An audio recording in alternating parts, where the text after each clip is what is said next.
he would like to get back in and serve. He's got 13 years service. He's very good at what he does, but he's been kicked out. And he can't get back in until we get the implementation fully in place. The training efforts that are going on right now, which arguably are not part of the requirement, but they've de facto become that, have gone on in different rates within the services. Very interestingly, when the various service chiefs, the head of the Marine Corps, called the Commandant of the Marine Corps, and the Chief of Naval Operations, the Chief of Staff of the Army, the Commandant of the Coast Guard, and the Chief of Staff of the Air Force, those 5 service chiefs testified. The one who seemed to be most opposed to repealing Don't Ask, Don't Tell was the Commandant of the Marine Corps. But he's a serviceman, and he said, I learned how to salute a long time ago. If they change the law, we will move out smarter. And quite frankly, he's been a man of his word. And the Marine Corps arguably is leading the other Department of Defense services. They haven't quite caught up with the Coast Guard. The Coast Guard did the same thing the British did. One-page memo. This says basically we respect each other. Okay? Sexual harassment is verboten. Okay? Regardless of what the genders are that are involved. The Army, my service, is the one that's dragging its feet. Well, we're the largest service. Okay? You've got the most resources. This is not a sequential thing. You have to do the training, but you could do it concurrently. 3 levels of training. The first level of training is for the specialists in the Judge Advocate General's Corps, so that they are familiar with what the legal aspects of this. The chaplains. Chaplains are a fascinating group. Okay. Somebody told me, I shared with you, that I probably should have begun this presentation with In nomine Patris et Filii et Spiritui Sancti, Amen, and see how many laughs I got. I'm a grateful recovering Catholic, and I think I'm recovering rapidly. The chaplains, regardless of what their religious affiliation is, are supposed to be chaplains for all service members. And whether you're Jewish or Catholic or Episcopalian or Methodist or one of the Muslim faiths, you are supposed to be serving all the members of the community. If it's a specialized aspect, then what you're supposed to do is have a network to get the service member in touch with somebody of that particular faith if they want to pursue it. Or if it's somebody who's an atheist and just wants some comfort, because we all can use that from time to time, then that's what chaplains are supposed to do. So they're also being trained on what they can and can't do, and the proselytizing that they're not supposed to be doing. So that's the first tier. The second tier are the military leaders, all the way on down to the company commanders. And they are the people who, in many cases, are ultimately going to give the training to the third level, which are the troops themselves. I happen to have a very good friend of mine. He's a Naval Academy graduate, but I try not to hold that against him. Did I mention I went to West Point? Yeah. He's a helicopter pilot for the Navy. He's actually with the Marine Corps. He's part of the Department of the Navy. And a straight ally. And he says, you know, this is a non-issue with troops. At the company level, at the service member level, in that 18 to 25-year-old demographic, they're saying, what's the big deal? I mean, genuinely, what's the big deal? It's people in my age group, those of us who've been around for a day or two, a half century or so, that are still clinging to some old stereotypes. But the folks who are coming up in the ranks understand that we ought to treat everybody equally. So that kind of transition in thinking is happening. Once we get certification, and it looks like right now, sometime this fall, whether fall is defined as the 22nd of September or the 20th of December, still to be determined, but that would be the time frame. we still have the situation that there's going to be some harassment. And it's going to be very important that we have in place a place for people to turn when that occurs. Because one of the rulings that many of us are very uncomfortable with is that the what they call the MEO, which is the Military Equality Officer, you can't turn to that person like you could if there were some other kind of harassment, a racial or gender or something else, religious. No, you have to go to your chain of command. Well, depending upon the unit you're in, if you have a fundamentalist member of the chain of command, they may be the problem.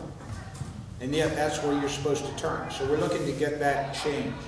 Another thing we're trying to do is get the president to issue an executive order specifically stating that discrimination is against the Department of Defense policy. He can't write the law, but he can issue an executive order that makes it policy, and a policy that the Department of Defense would have to follow.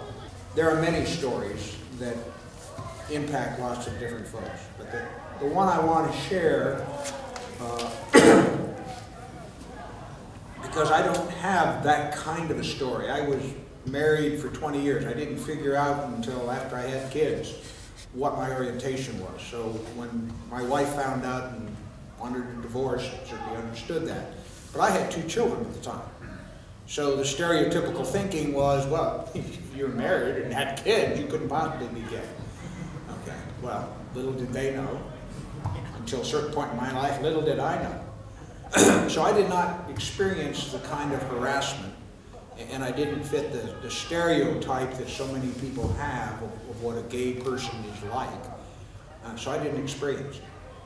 But I did talk to a number of men, but one of the story I wanted to share with you and close with is I was at the Service Members Legal Defense Network annual fundraising dinner in Washington, D.C. And this is a major event. I think that year we only had 650 people at the dinner. Last time we had 1,200. Held in a huge building called the National Building Museum in Washington, D.C. Magnificent structure. There was a cocktail reception beforehand. I was dressed in my mess blues, kind of the military tuxedo, and with all my medals and that sort of stuff. And because I'm parachute qualified, I had my airborne wings, and because I'm Ranger qualified, I had the Ranger tab. It's kind of like a Navy SEAL, only it's the Army version. And I was there chatting with some friends, and this young man came up to me because he recognized the Ranger tab. He had been to Ranger school. He started to tell me his story, and quite frankly, in the process of it, he broke down in tears in a cocktail party with hundreds of people there. Joseph Martin, I learned his story later, grew up in Texas. He'd had a hard early life. His parents had separated. Didn't have a whole lot of education, but somehow he was either coaxed into joining the military, or he decided that maybe that would be a good thing for him to do. When he went to basic training, he saw the discipline and the orderliness, and that really appealed to him, as it often does, especially to folks who had sort of a wandering life up to that point. And he decided then, as he watched the drill instructors and saw how platoons and squads operated, that what he wanted to do was work very hard, become a good NCO, and be a squad leader. So he put his mind to that, and he studied very hard. And he got the opportunity to join a unit, show his determination. They rewarded that with the opportunity for him to go to the NCO Academy, the Non-Commissioned Officers Academy. He graduated first in his class. That allowed him to go to Ranger School. Built his confidence even more. He became a good, effective, small unit leader, assigned to an infantry unit that was deployed to Iraq. While he was there, he had learned enough about those improvised explosive devices, IED, that he became the trainer for his infantry company. He was teaching others what to look for, how to deal with them, how to disarm them, or how to destroy them in place. Very important member of his unit, and he was a squad leader. He was on guard duty one night and was talking to a buddy. And somehow the topic of gays in the military, because it was in the news a lot, came up. And his buddy ventured, you know, I don't have a big problem with it. And so Sergeant Martin decided, well, if he doesn't have a problem with it, maybe I can tell him about me. So he came out to his friend. And initially, his friend seemed kind of interested in learning more. So his friend started asking more and more questions. And over the course of the next couple days, more and more questions. And Sergeant Martin, thinking he had found a friend, shared that information. After about a week, Sergeant Martin told me, then the buddies he used to hang out with sort of treated him a little differently, and he was a little puzzled by that. After 2 weeks, in the morning, he was called into the company headquarters into a tent where his executive officer, the number 2 guy in the company, a lieutenant, and his platoon sergeant were. When he came into the tent, the platoon sergeant said, "Give me your weapon." Well, if you've ever been in an infantry unit or can imagine that, separating the soldier from his weapon is not a good sign. The lieutenant explained to him that you have the right to remain silent, you have the right to legal counsel. But based upon the information that we have here in a statement, you're suspected of being gay. You don't have to say anything. But the executive officer went on to explain that the company commander was holding a formation at this very minute, explaining to all the other people in the company, including the members of his squad, that Sergeant Martin was under investigation for being gay. And as that sunk in to Sergeant Martin, standing there in front of the lieutenant, he saw his whole world crumble. And so he told the lieutenant, "Yes, it's true, I'm gay." Within 2 weeks, he was packed up, shipped back to Fort Hood, Texas, and discharged from the military with a DD 214, which is the form you get that specifies that he is homosexual and being discharged for that. And he said to me, and at this point he was in tears, he said, "All I ever wanted, all I had worked for all my life was to be a squad leader and to lead other men and keep them safe. And now they've taken that away from me. And I had to take him off the floor and off to the corner until he could recover." That man's life had been crushed. Unfortunately, I've lost track of him. I hope to God he's still alive, somewhere in that small town in Texas that he grew up. But that's one of literally thousands of lives that have been ruined, and arguably the opportunities for jobs outside of the military severely hampered because of what this law has done.